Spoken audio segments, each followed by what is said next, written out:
हे गहू आहे ना? यश ही गहू बघ. विशेष काय हम्म. तिकडे आपण ज्वारीचं शेत बघितलं, हा नंतर भुईमुगाच्या शेंगा बघितल्या, बरोबर हरभऱ्याचं बघितलं, बरोबर. आणि त्या तिकडे तिथं पाहिलं हा पूर्ण कांदा आहे, कांदा, हा इकडं कांदा, हा गहू आहे. गहू. म्हणण्याचा अर्थ आहे की भारत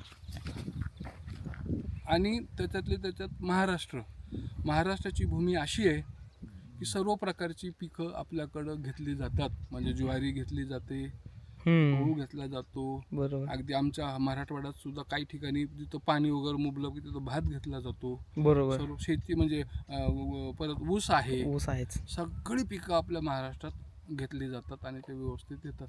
आता हे बघा, हे एक 4-5 वर्षापूर्वी मी ही आंब्याची झाडं खूप छोटी छोटी होती, 1-1 फूट असतील, मी आणि माझ्या पुतण्याने आम्ही लावली होती.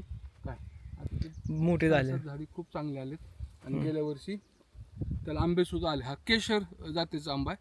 खास करून आता आंबा म्हटलं की अगोदर कोकण असायचं, इकडची गावरान मोठी मोठी झाडं, पण आजकाल केशर वगैरे इकडं मराठवाड्यात किंवा महाराष्ट्रात कुठे खूप कमी वेळात, अगदी 2 वर्षातच त्याला फळ लागतं.